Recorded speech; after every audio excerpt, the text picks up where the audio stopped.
Hi, ladies. Welcome to Women Dating Over 50 Up Close and in Person. This is where smart, sassy, independent women come to learn how to recharge their love life. Today, we're going to talk about what do you do in those embarrassing moments when you reconnect it with the same person twice, but you didn't realize it online. So, we're going to talk about how I handled that and see where it takes us. So I am dating coach Michele Burkhardt. I work with smart, sassy women just like you who really have already created a beautiful life for themselves, but at this point now they're tired of having a great life for one, and they want to find somebody to share it with. So they're looking to sort of spread their wings, and that's why they're here. So I hope you enjoy this. So this is what happened over the over the weekend. So I love dating online. That's where I meet most of the men that I date. I'm comfortable with it. I know a lot of women are not, but I am very comfortable with it. So I connected with this gentleman. He was, cute, not super cute, but cute, And the way I look at it, you know, if they're cute enough that I at least they pique my interest, I'll either reach out to them or I will accept a note if they reach out to me and respond. Um, because I always, I like the person more than the packaging. To a point. I mean, the way I look at it is we're all over 60 or 50. So none of us are going to be Robert Redford or, some supermodel. So we reached out and we started conversing. And so my last experience, if you're following me, my last experience was like the guy never wanted to talk on the phone. So now I'm a little gun shy. So I'm starting to say, hey, let's talk on the phone. Uh, and honestly, that way, I do like that because then you can get a sense for who they are, that kind of thing. And so he said yes, right? He said yes. Excuse me. So we set up a time. I told him when I was going to be around because I wasn't around.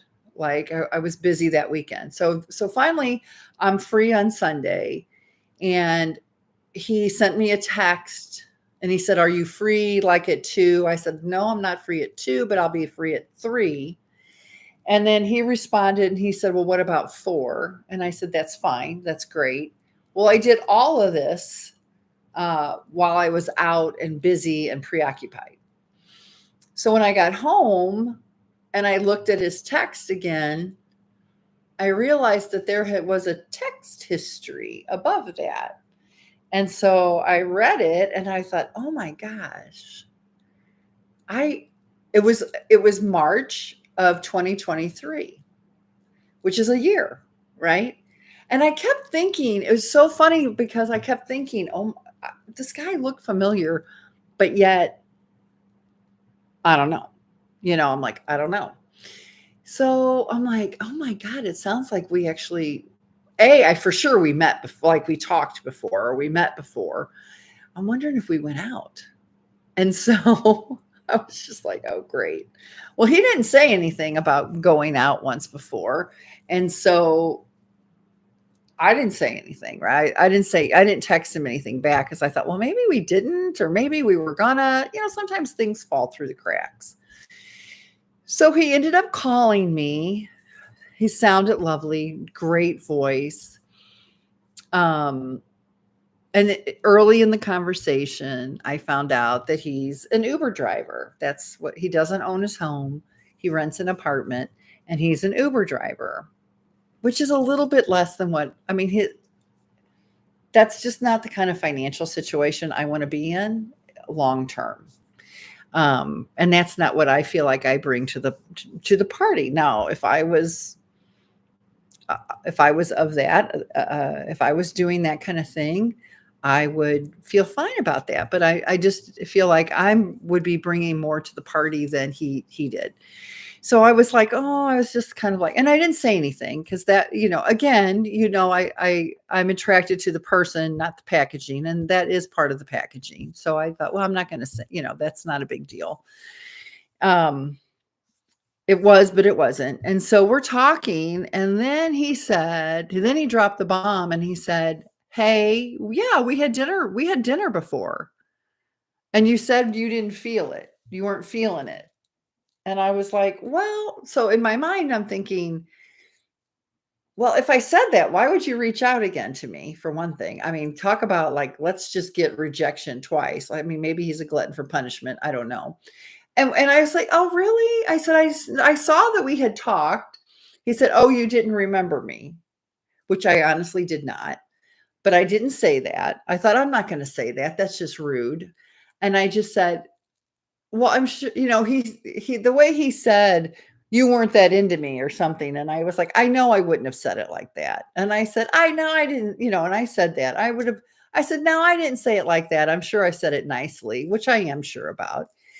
And so he said, "Yeah, you weren't really into me." So we kind of like left that and then kept going on in our conversation.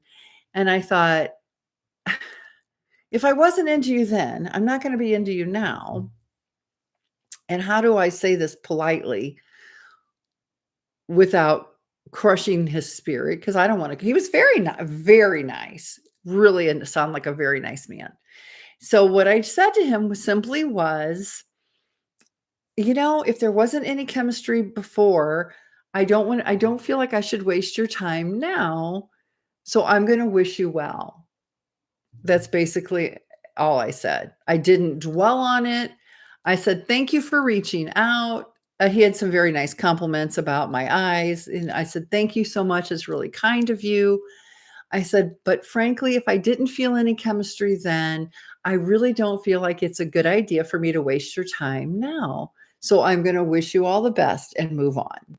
That's how I got out of it. And then once I said that, then I got off the phone.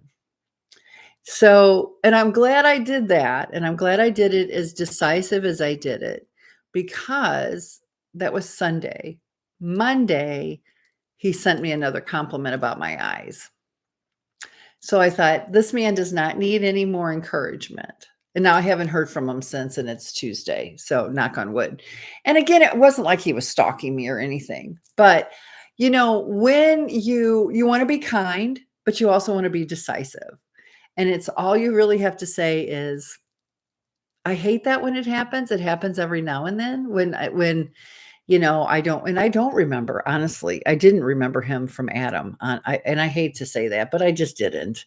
Um, you remember the really good dates and you remember the really bad, the really bad dates, but in between that gets a little foggy after a while. So, but that's really all you have to say, and just move on. So I hope you learned something. And if you're not comfortable with saying those words, like, "I'm not feeling any romantic chemistry, so I'm going to be moving on. I wish you all the best." If you don't feel comfortable saying those words, I encourage you to practice it in front of the mirror, because the more you say it, the easier it gets. It's like anything else. So just practice that. So hope that helped. I'm always here to make your life easier. As always, don't forget, if you're not a subscriber, click the subscribe button so that you are all, and then there's a bell, I think, that notifies you when new content comes out. If you want to look at my blog post and all those kinds of things, you want to check out dategreatguys.com and go into my blog. If you want more information about my coaching programs, click the coaching tab. And I will see you later. Have a wonderful day, and I will talk to you soon. Love you guys. Bye-bye.